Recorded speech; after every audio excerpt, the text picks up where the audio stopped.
All right, analyzing a rational function. So I'm assuming now that your professor gives you this function, r of x is equal to 3x squared minus 3x over x squared plus x minus 12, and ask you to analyze this function. And there's specific things that your professor will be looking for. One will be the vertical asymptotes. So vertical asymptotes.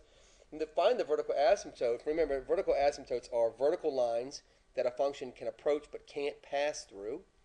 So the way to find those is to find the domain of the function. So what I'm going to do here, if you don't mind, I'm going to go ahead and simplify this whole thing. And this is the same as 3x times x minus 1, isn't it? And here, this is going to be, is it x plus 4, right? X minus 3. So if we look at this for a second, if x, this is what I'm going to do. I'm taking this piece right here. I'm taking x plus 4 times x minus 3 and setting it equal to 0, because we know if this is 0, the function becomes undefined.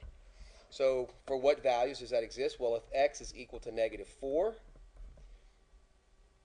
or x is equal to positive 3, then we have a domain issue, don't we? So these are the vertical asymptotes.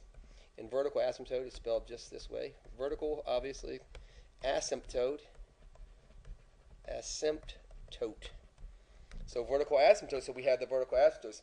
While we're there, we might as well give our professor the domain of the function. So the domain of this function is x such that x is not equal to negative 4 and x is not equal to 3. So there's our domain. So we kind of get two things knocked out at the same time.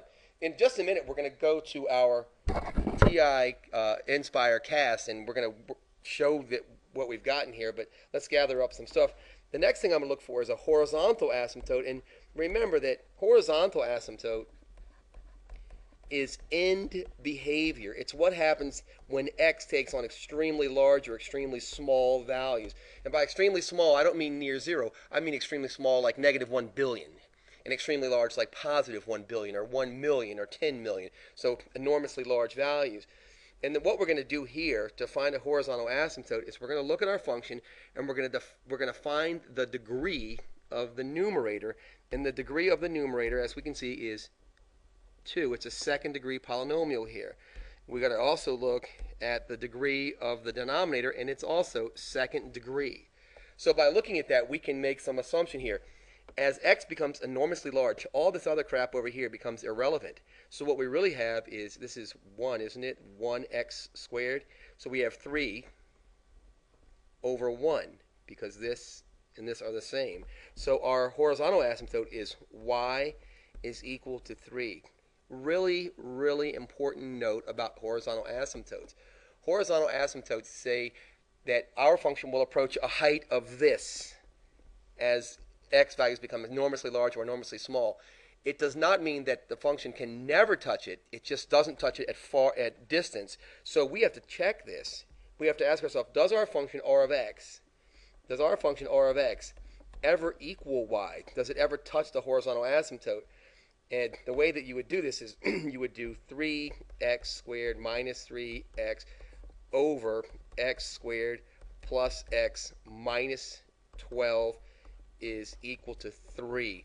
I'm not going to do this algebra, but just to show you, I'm just going to cross multiply here and here, and we get that it does touch when x is equal to 6. So it's something to keep in mind here. Also want to know, does our function have any zeros? So we're going to look for the zeros of our function. Zeros. And if you look at this for a second, this function will equal 0 when the numerator equals 0. Isn't that right? So we're going to set the numerator equal to 0. So to find the zeros, set numerator equals 0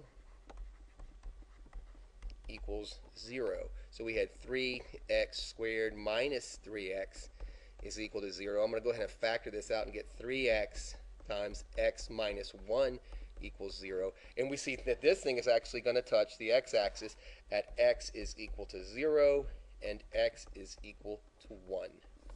All right, let's see what we have now. So this is my analysis for my professor, that these are the things that I know. Your professor probably will not ask you to graph this. In this case, he or she may ask you to graph this one. This one's not terrible, but some of them get awful. So let's take a look at what we have. So here's that function. This graph here, all these blue pieces, are one function, right? We said that we thought we had a horizontal asymptote at y is equal to 3, right? So let's try that. Y is equal to 3. So menu, I don't even need to go to menu. I'm just going to hit escape.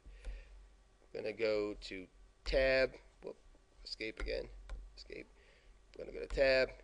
And we said y is equal to 3, right? Well, this is just what we thought. As we go in, as x becomes enormously small, going this way, well, the function gets closer and closer to this asymptote, doesn't it? Look what happens here. Here it passes through the asymptote right there. That's called proximally at x is equal to 6. But we knew that was going to happen. This is x is 1, 2, 3, 4, 5, 6, and touches exactly where it said. Now the function starts to go up towards this. It's not going to cross again, right? We also said that we had vertical asymptotes at -4 and 3, right? So I can put those in and see if that doesn't turn out to be true. Equation, line.